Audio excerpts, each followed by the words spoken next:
to start. So, okay, good evening, everybody.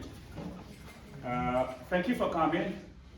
I'm very honored to be here as a moderator of this big ceremony. I am Dr. Alassane Abdoulaye. I'm a visiting scholar and a faculty at the Department of English.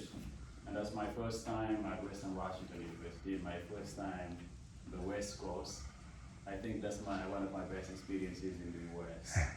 So thank you for the hospitality, thank you for everything. I would like also to profit from this occasion to thank a lot my mentor, Christopher Wise, who has given me the opportunity to interact with the English department and also to build collaboration and also to host this event. I would like to thank the guest, Robert Lashley, who is really a very talented writer and who has accepted to be here with us for this book signing. And I would like also to thank the Department of English of Western Washington University for helping us with the support and everything. So I think to make it very easy is to share with you how we're going to work this evening. There are different three parts. First, I will share the bio of the writer in order for you to know who he is, what he has done.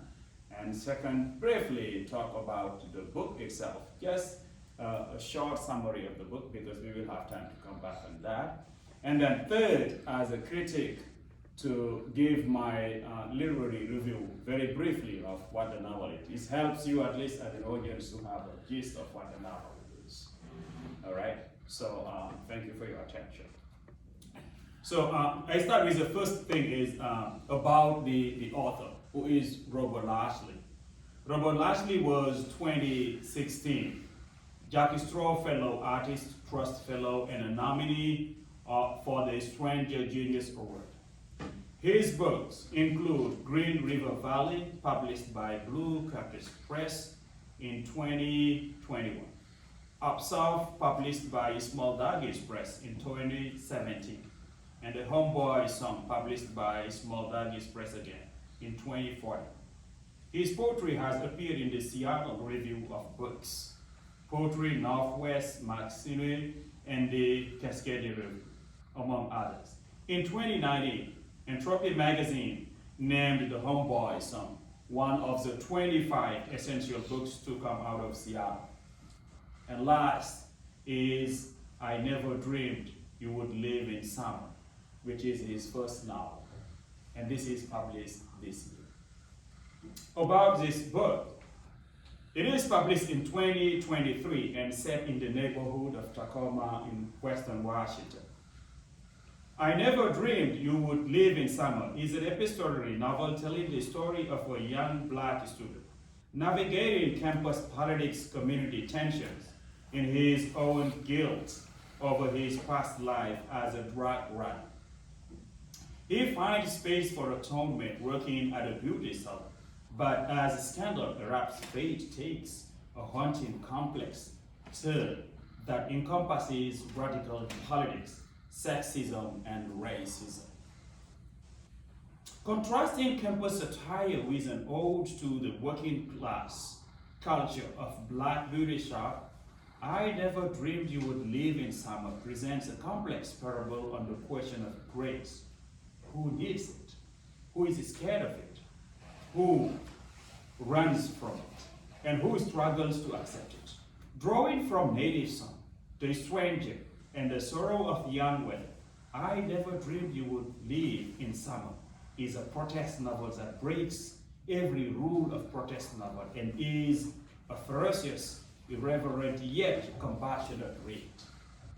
That's really a short summary of the novel. And now the literary review. That's my view as a critic and as a scholar after reading the novel. If today I was asked, what is my impression about the novel, or if I had to write a review article on the novel, I would simply label my topic as follows: I Never Dreamed You Would Live in Summer by Robert Lashley, a profound exploration of modern America.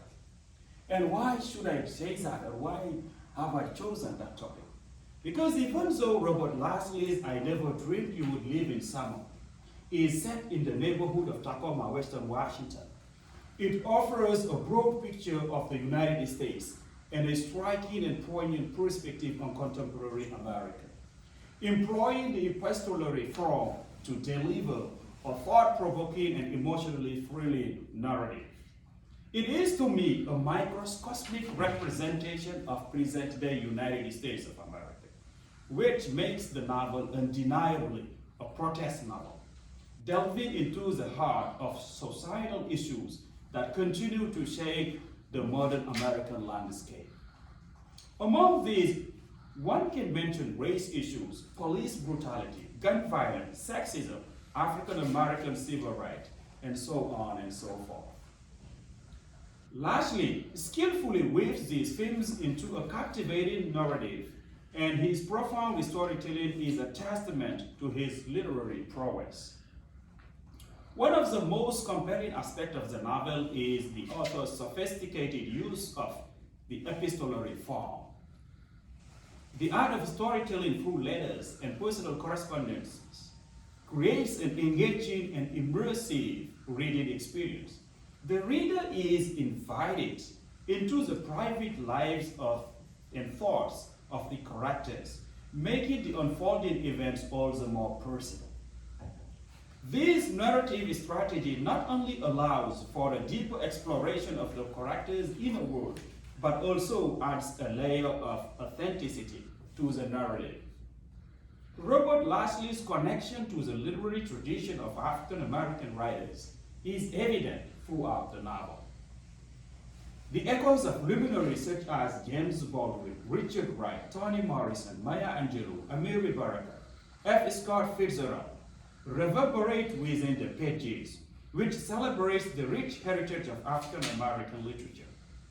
Lashley's work stands resolutely among these influential voices, demonstrating an intricate understanding of the struggles, aspirations, and resilience of African Americans in contemporary America.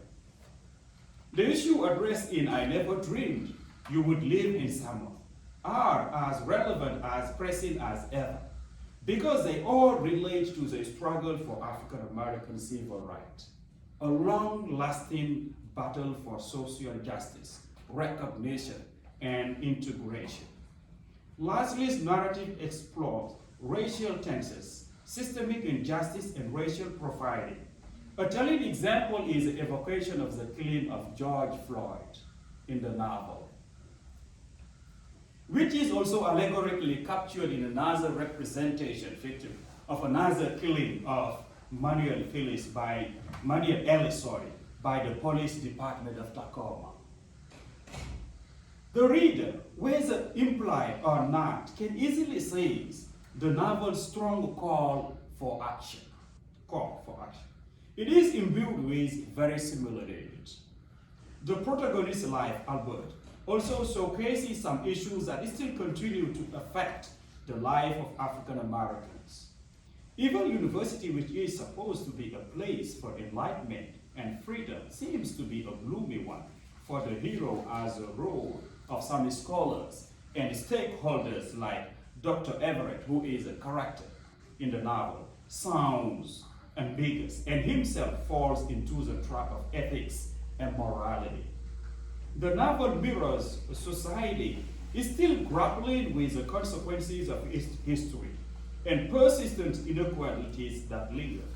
Lashley's nuanced portrayal of these issues encourages readers to confront uncomfortable truth and engage in vital conversations. The novel does not limit itself to addressing racial issues alone.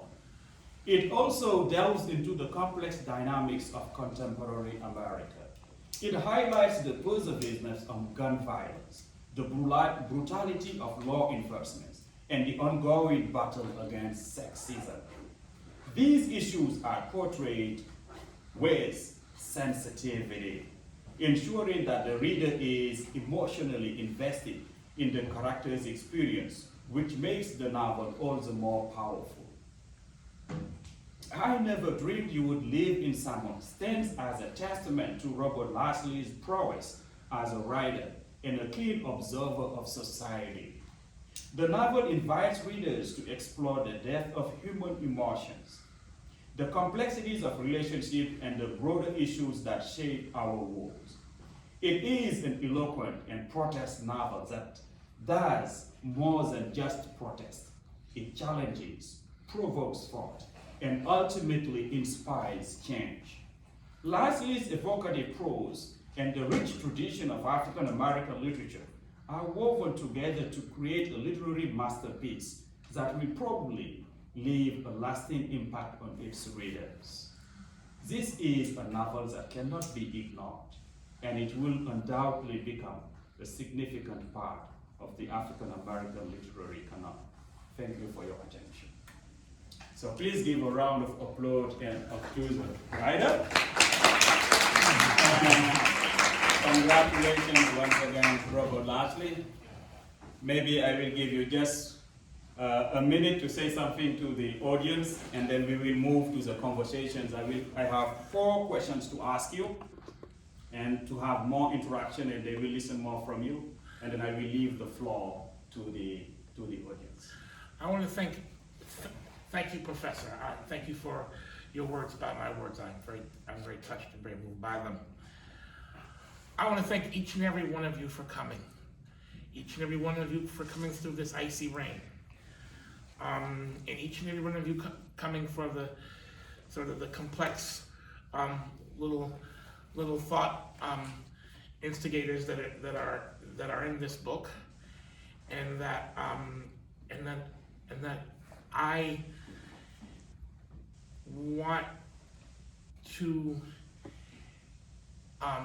tell you that I don't take you for granted, and that I am very moved that people have been moved by this book. When I started, I was half really kind of thrilled that I was going to write something like this, and also very scared because it was very different. And it was like, part of me was on this high wire on writing and editing and having people help writing and editing, and part of me was like, what the hell am I doing? I'm going to ruin my career. And there are people who don't like this book, and once they give me a good reason they don't like this book, I'll probably address that. But I'm still working as a writer. I'm still growing as a writer. But that's for another time. But just wanted to say thank you before we get to the. Thank you very much, Robert. Now I have 4 questions for you in order to help the audience Yes. have more ideas about the novel. Question number 1. It is true that I have shared your bio with the audience, but I think they still want to know more about you. So could you exhaustively introduce yourself and give your literary background, particularly your artistic background, and mostly things that have influenced you to become a writer? What influenced me, the thing that influenced me to become a writer was 2 things. One, my grandmother's house. It was the first stable house that I've ever known. It was an artistic hub and an extension of the bar that she ran from 1942 to 1970. She lost her bar when she pistol whipped a wannabe Black Panther, and all of her staff that came down and kind of and gravitated toward her bar from 1970 until her murder in 1994. Shortly before her murder in 1994. That house was the first stable home I ever had. It was a place where my mother, could get her life together after my father had smoked up their house. And the second part of my education is I am the son of of someone who is, my mother was an African American studies minor and a Latin American lit major. So I had an HBCU in my own in my mother's house and in my grandmother's house. I was taking college classes in the first grade. People had said that I was supposed to be kind of like a genius, but life happened. My father was doing some very dark stuff, and I took a mental turn when my aunts and uncles found out what my father was doing. They told my grandmother that they couldn't be around anymore because they couldn't, because they were going to hurt they were going to seriously hurt my father. And then what happened in 1994 is my my father threw my grandmother down a flight of stairs in the crack bench, and I struggled with my health. Writing and reading was my sanctuary. It took me a while to get there. This might come as a shock, but I've only taken one creative writing class in college. But I worked maniacally for 15 years on my craft as a poet and as a fiction writer. I was very influenced by the elegant liberalism of my grandfather, who just died a couple of weeks ago, and my Uncle Gerald, who died about 5 days after my grandfather. I was influenced by my mother was the greatest literary critic I have ever come in contact with. I'm not kidding. She once wrote me 13,000 words on how the Roberto Bolaño in Spanish sounds like reads like a 13-year-old. She had sharp edges, and that was her language. That was her literary love language, and it was an honor to pass her muster as a poet.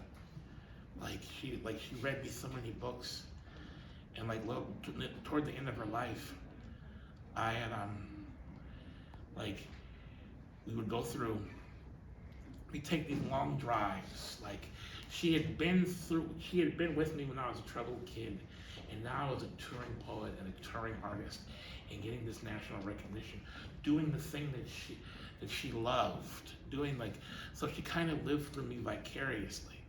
And what she would do, and I was so hungry to get knowledge, so what she would do before she got sick was she'd come to Bellingham in a blue Lexus, and she would spend a whole day driving and having these random discussions about literature. She was giving me the game. I wasn't her son.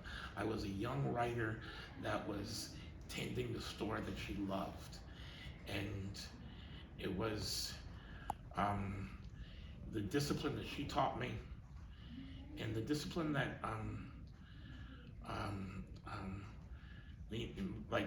my grandmother, my uncles, and my grandparents and my grandfather taught me in their love of reading, and they're taking reading seriously.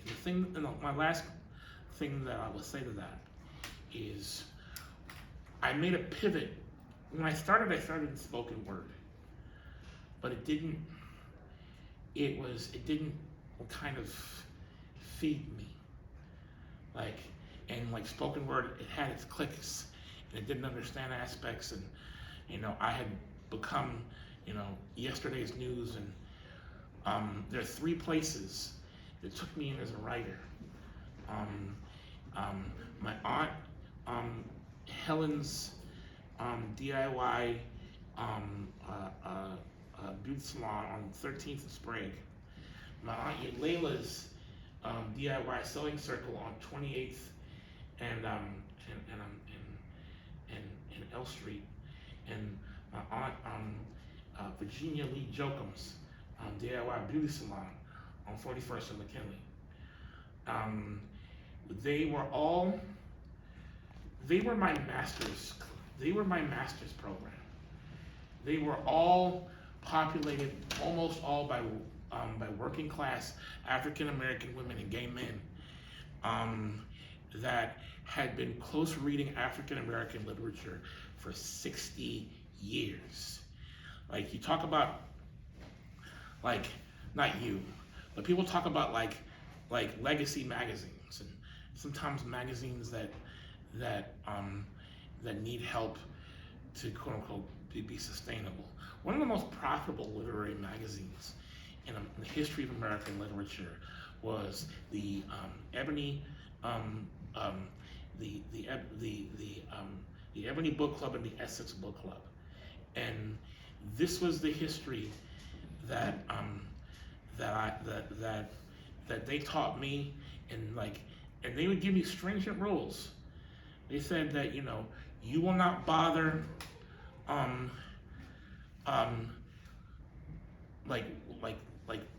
like sisters when they're talking about personal business. Like, you will read a poem when people ask you to read a poem. You will run errands, and I loved doing this because I did this since I was a boy. And they also say you will read, and when we call on you, you will show us that you read 2 books a week. And I did that for about 12 to 13 years. So that was my extended master's program. Thank you very much, and I think you should all join me to offer you our most sincere condolences for the loss of your grandparents. May their soul rest in peace. The second question is, as it is the first time that you meet with the audience, and I'm sure they are eager to read your novel, your first novel, I would appreciate you give them the gist of the novel and just give a short summary of the plot and the setting in general. The novel is a parable on forgiveness. It is, when I talk about, this is the protest novel that breaks every rule of protest novels. That if you look at the history of African American literature, since Richard Wright, going on to Willard Motley, going on to the sort of the social novels of Chester Himes, then going to Man Child in the Promised Land and Blue Child Baby and other novels in the 70s that bookish contrarians like my grandmother and my grandmother's family hated. That they follow the formula. Black man is angry. Black man has problems with family and mom. Black man has problems with black girlfriend who he treats like dog shit and hurts.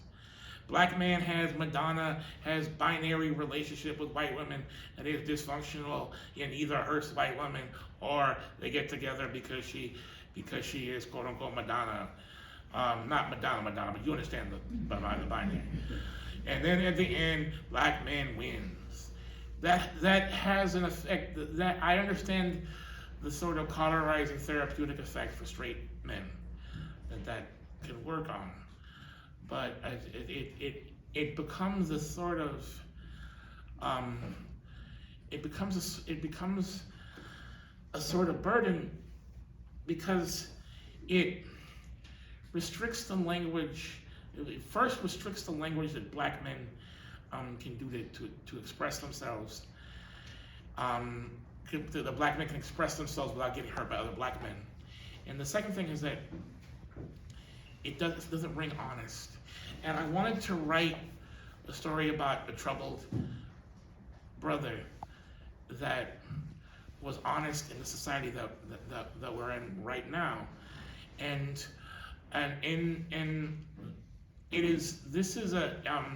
it's a lot of things. It is an uncoming of age story. It is a campus satire. It's an ode to a beauty shop.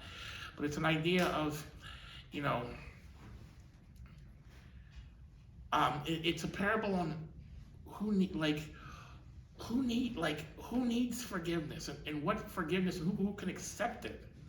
Because it starts off where Albert has on surface level a really good life.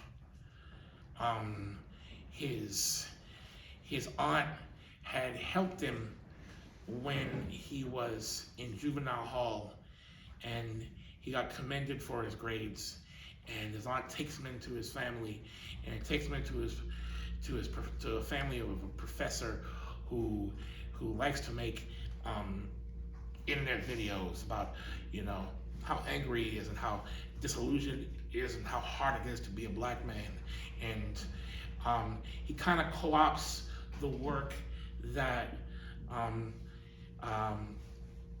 his late mother's best friend does with him, and he lives a sort of and so he goes through high school kind of like this sort of hero victim, and kind of like really doing these sort of nationalist videos where he's like, I'm succeeding because I'm a strong black man now, and I'm a strong black male role model. And he doesn't examine his life. In the first chapters, he's in college, and he sees a young woman that he had bullied, and he didn't think he was bullied. He thought he was just joking, but he had actually really bullied, and so they're by a lake, and he says Judy, and she says, my name's Judith, fuck you. Like, you called me Big Booty Judy, Jewdy.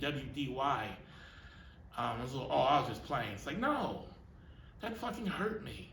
But I'm better now, I'm in college, I'm growing up. It's like, no, it's not my job to make you feel better. And she tells him, go with God, but go the fuck out, get the fuck away from me. And it's the first time that the spell of, you're a strong black man. No, it's somebody else's fault. The system did make me do this. It's the first time that spell's broken.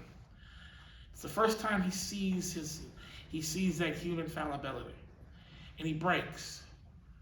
And he breaks in front of his boys who are doing this bro stuff of like why are you crying? It's like I'm just feeling bad. It's like, you can't go to parties, man. You pushing that's what the guy says. And then he says, like, you're gonna have to do you're gonna have to bring like pills and shit and get girls, and they start talking, and he hears that, and something that on top of seeing his mortality and hearing the bros talk about pills, and he has a mental breakdown, and he fights them, and he gets beaten up by his friends, and he completely loses he completely has a mental breakdown, and he has to go to the hospital, and because it's the first time that he realized he had to come to terms with his life. So what happens with the novel is that you have Andre, the person that he's writing, is a counselor at the college that that they're at, who was also the Dr. Everett's, who was also mentored by who was also mentored by the father in Dr. Everett, who does the videos, but he was a different person at the time. And Andre takes a very jaundiced look at Albert. It's like Andre's like, bro, your grace has been really cheap. I can't, I don't want to help you. I'm not interested in helping you. But she loves, she realizes that Aunt Estelle loves Albert, and Aunt Estelle was so important to his growing up. So he goes to the person that helped him grow up. Andre goes which is Miss Layla Harris Watson, who worked at who Andre worked at the beauty shop when he was younger, and they format a plan. And they format a plan where it's like, okay, you're gonna come back here. But this is your last chance. Like, you are going to do what Miss Yulela says, and you're going to act the way that you are going to behave, and you're going to grow. And if you mess up, I mean, you're gone. You're on thin ice. So what happens is, like, he wants to grow and get healthy and get better. And he feels happy for this last chance, and he loves the shop. And he grows to see the real life. And the people in the shop, they're not saints. They're human.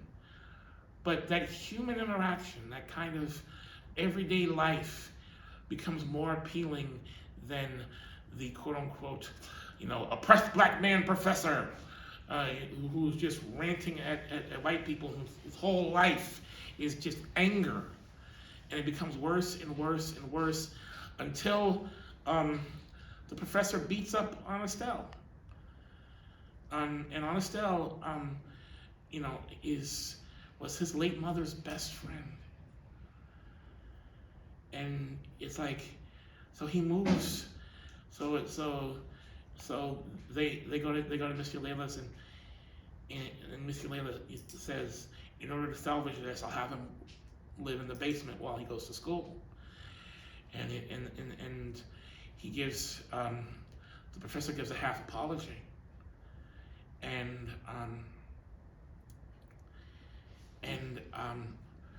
so he kind of accepts, so he takes the class. So he takes his class, he takes his Intro to African American Studies class. And that quarter, Dr. Scott Everett, the sort of militant professor's ex-wife, becomes the head of the English department. And she says, we might not get along, and we don't get along, but you gotta come up with a syllabus. You can't just give them video, you can't give them boilerplate. You gotta come up with a syllabus that includes more black women. You gotta include a syllabus that's less violent, that's less angry, that you just gotta do better. And what Dr. Everett does is throw a tantrum and put out a syllabus of just some popular figures that, side note, popular figures right now on Twitter, that Albert and Judith, who also takes the class, and both know that in the syllabus are some dogs. Baraka, Eldridge Cleaver, at times Franz Fanon, like Richard Wright at his worst, Chester Himes, Ishmael Reed when he's still creepily obsessed with Alice Walker. Dogs. No good bum-ass dogs who are still very popular online, and that's why I put them on here to fuck with people, which is one of the reasons why some people don't like this book, and some other reasons why I don't give a fuck about their opinion. But so they take like, so what happens is like the class, they become friends. Albert and Judith, but the binary between the pathology, the self-pity, the self-pitying spiral of Scott, and what the beauty, the kind of the everyday life of the beauty salon, and like they both expand and contract in haunting ways, and it becomes this like explosive. There's an explosive event that bonds them, and it becomes a scandal in itself, and it becomes something that it really isn't, and it becomes a symbol for racism in the pandemic, and it becomes that it really isn't, and it becomes something that haunts Albert and Judith as they're very, very hauntingly tied in together, and it even breaks who Albert is writing, who's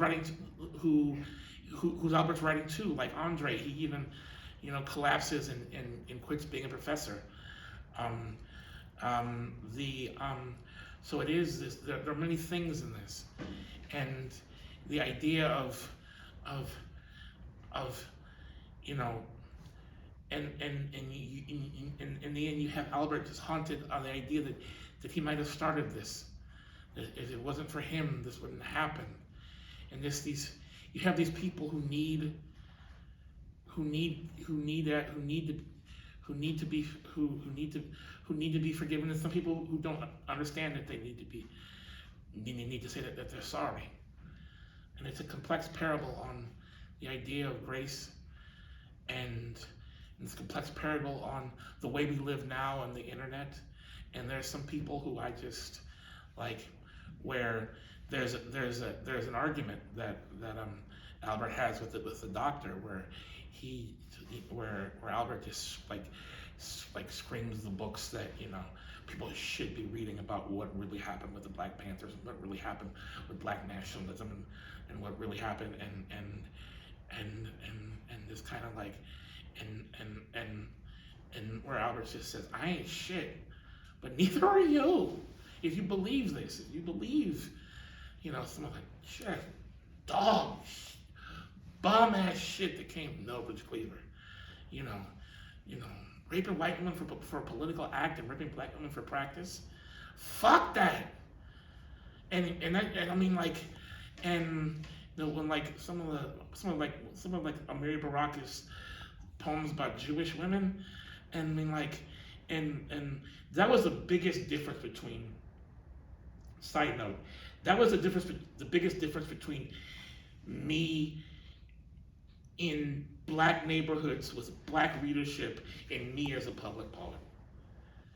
When all I knew before I became a public poet in regards to Amiri Baraka, there was a creep that he said the creepiest shit about Jewish women and Jewish people. He said that he said some demeaning things about black women. And then I go out to Seattle, and I go out to the world, and I'm just seeing him treated as a god, and I'm like, really? It's like, and the thing about people, and like I got banned from the New Eurekan for saying, that I hope he burns in hell, and I know this is an inflammatory statement, but I hope he burns in hell. You don't say what he said about doing what he was doing to a woman and leaving her in the gutter like that. I mean, just like, all the death poems and all the violence poems, and I'm like, fuck him. If I'm banned, I'm banned. And that was one of the reasons why I was controversial as a poet in the early part of the decade. It's also one of the reasons why the Homeboy songs hit number 8 in the poetry bestseller list, because I know that I am an iconoclast and a junkyard dog in the same, and a good junkyard dog in the same way. I know I've gone off the. I hope I've answered your question. Thank you. Thank you. I'm sorry. Thank you, Robert. It's I'm interesting. so sorry. Okay, it will save us time. So the following question is a little bit related to that, but I'm still going to ask my question. And as a scholar and a literary critic, I'm curious to know the literary figures that have influenced you. As you come to mention many, African American writers, great, like Richard Wright, James Baldwin, Toni Morrison, Maya Angelou, F. Scott Fitzgerald, so on and so forth. Which also show that you are a very well-read person. So can you tell us what are really those literary figures that have influenced you as a writer?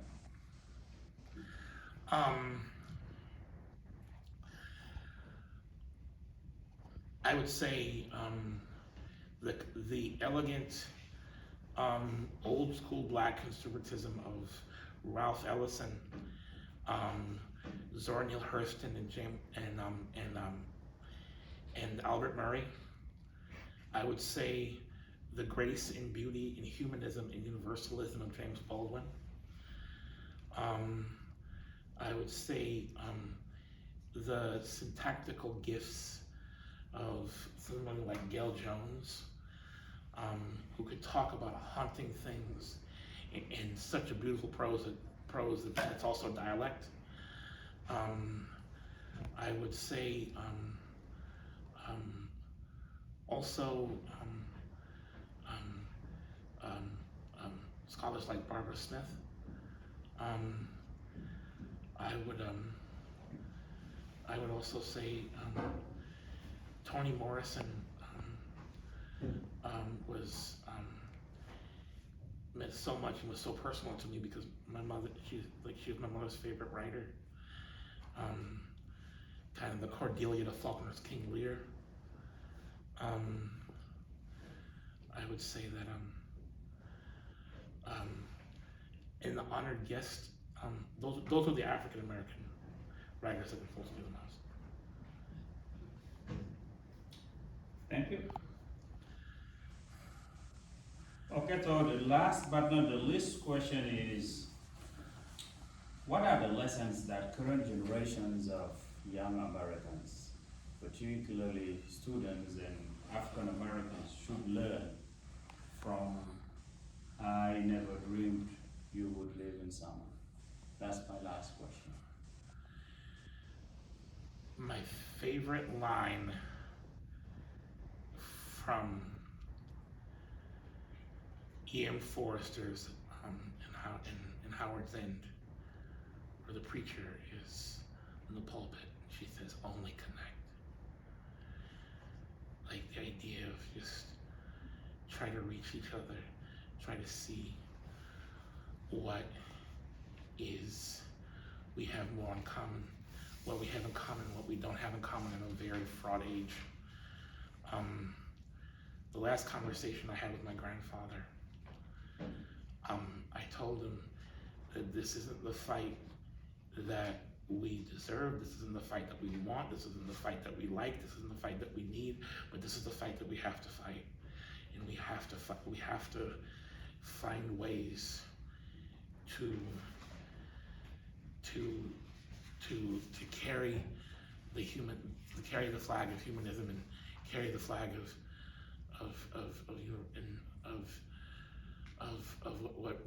what we have in common, and we have to find ways to build coalitions, and also to not be afraid to be yourself. I still believe in the quote by Henry Louis Gates. There are 130 some odd million Black people. There are 130 some odd million ways to be black. Now there are some on the right, some black conservatives on the right that plays the race card as bad as other people on the fringe of the left play the race card. But I think there is nothing wrong with the idea of nuance. There is nothing wrong with the idea of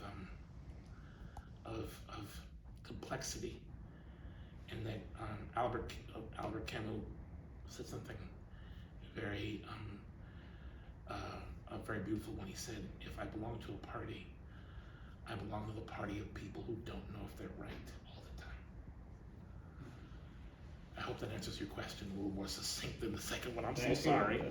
Thank you, Robert. Thank you very much. Now I think we should give the floor back to the audience to take some few questions and answers, so we can have 10 minutes and maybe wrap up.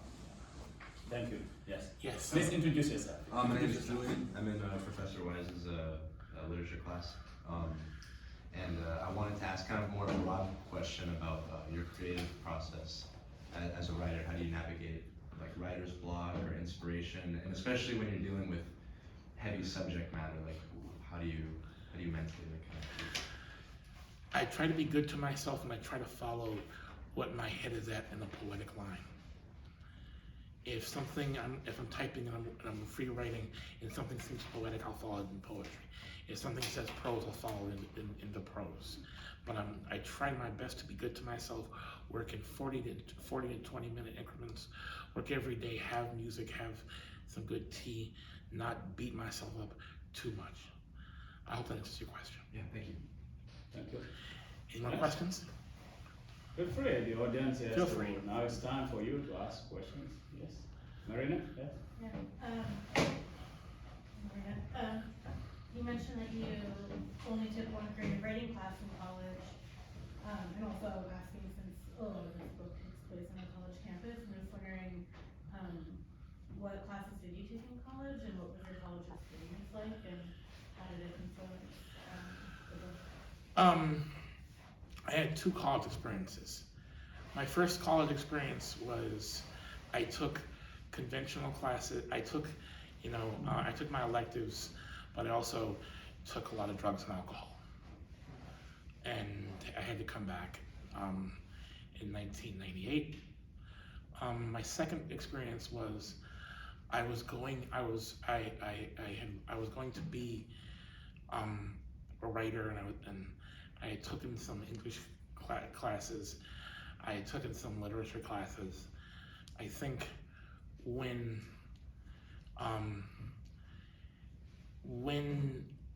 a certain literary groups in Western and in the Fairhaven scenes turned really cruel, I decided to quote unquote go on my own way and not deal with that pain. Like, one thing that was very indelible for me is February 2018, I had my first show with my first chapbook, Songs My City Taught Me. And I do a show at Village Books. It was received pretty well. And I thought, okay, I'm part of this community, I'll be part of this community. I go back the next week, and a member of that community, in front of the whole group, gives me her keys and tells me to park her car. And it still hurts to this day. And it's like, and I tried that year to quote unquote ingratiate myself in the community, and people were, there are a lot of really ugly like histories, including some at Poetry Night, the quote unquote most famous reading in this town. And I just decided to just put all that pain into reading and being the best writer that I can for my community. So like a lot, and then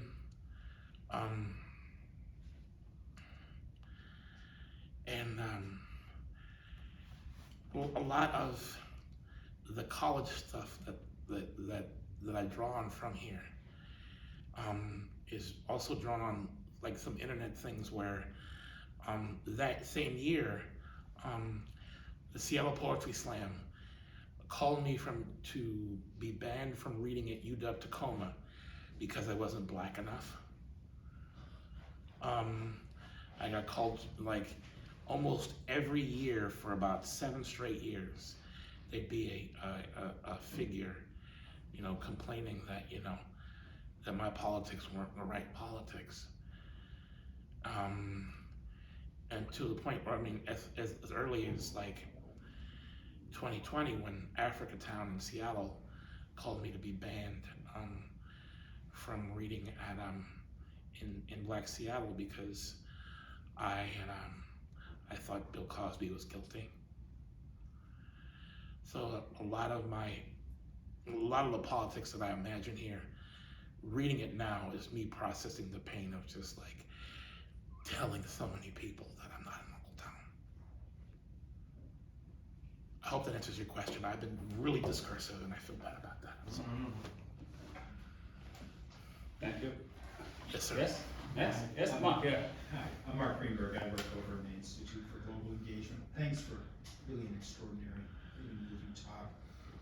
You're the survivor of extraordinary trauma, and thank you for feeling comfortable enough to talk with us a little bit about that. And I want to come back and ask about process.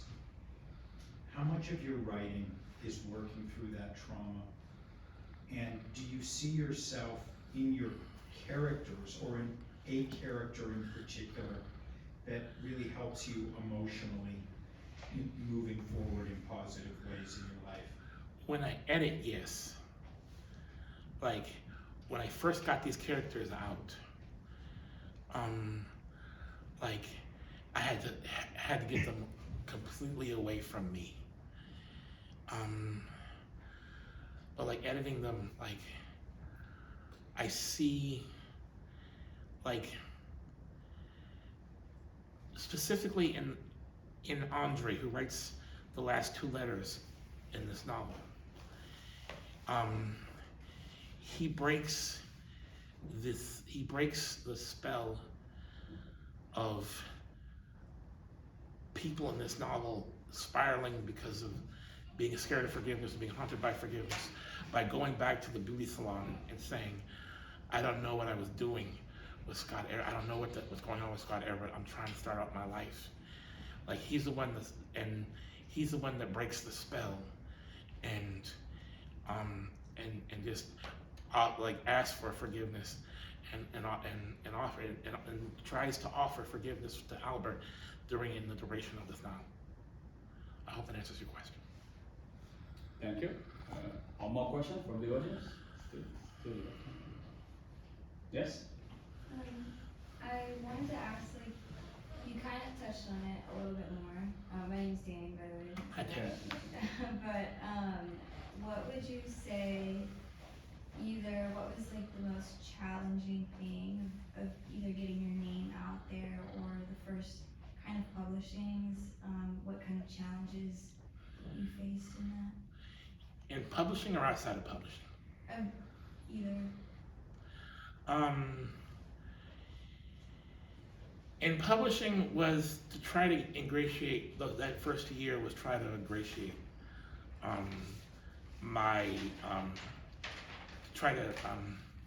I wanted to be a Western student. I wanted to be around the literary circles. I just took so much racial shit that I was like, I'm just gonna try something. I'm just gonna do my own studying and do my own way. I work as hard and I wanted to carve my own path. And it was hard to just, you know, those sort of roadblocks that just made me not want to be a student here. Now I see professors now, and I see people, and I was like, if you were in my life when I was 28, or you were in my life when I was 28, I'd be like, damn, I would really try, like I'd give it a shot. That was the publishing. Outside of publishing, there was a anarchist social justice group who had a list of artists who were in interracial relationships, and that and as someone who is a survivor, to have my personal life being flayed like that for no decent reason at all, and have people saying that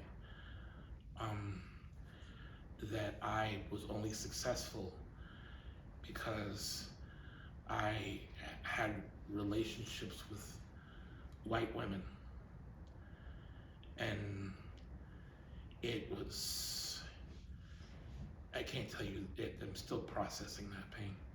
Like, I don't talk about literature as much as I should given my literary status, because it just fucking hurts. So much about literary culture just hurts. I hope that answers your question.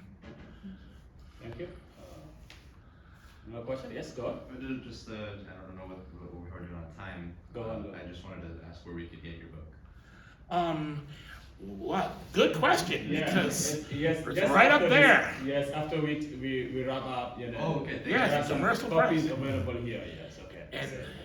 And yes, and yeah, we have copies available. They're great for Christmas presents. They're Okay, one last question One from last the question. audience. If there are two, also we will pick up. One last question. Yes, one here, two. Yes. Hi, I'm Katie Anderson. I'm in the English department as well. My question for you is actually about form. I'm wondering if you can talk a little bit about how you made the move from writing poetry to writing epistolary fiction, right? Like what did you see in the epistolary genre that made you choose that one? What did it yield for the book that you wanted to do? It's a very good question.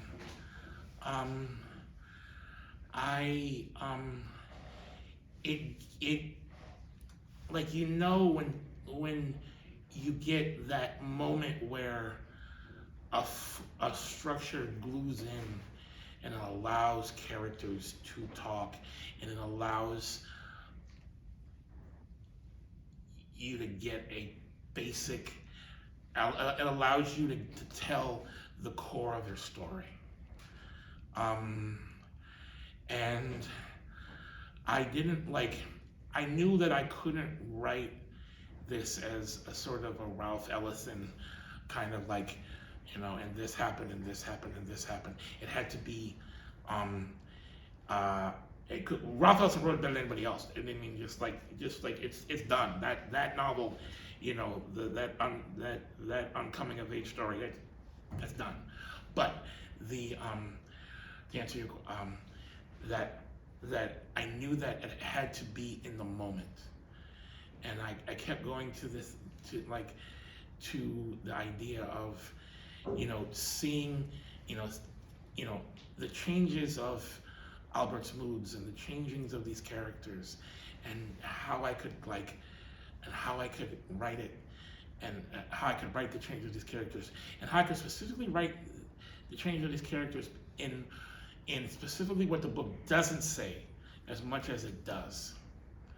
And that's why I found the epistolary form the best. Thank you. Thank you. The other last question, yes? Yeah. Next question. Sure. I'm deciding between a silly question and a more serious question. I'm feeling the serious one. I'm going to ask what inspired you to undertake this project.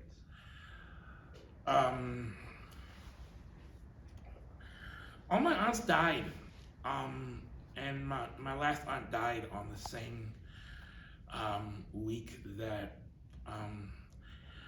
a national documentary that was talking about Tacoma came out with a thesis that people, the profiling on Monte Carter, with the thesis that people in my neighborhood led him to be a killer. And they did in 1 hour and 21 minutes of that film, they do a sweep over Aunt Helen's house. And I had to write this book to correct the record, just to say that these people who lived here had complex lives and they didn't breed killers. And if I didn't do that, I'd have died. And I don't say that loosely. And thank you. Thank you. Okay, thank you very much. So please join me to give a round of applause.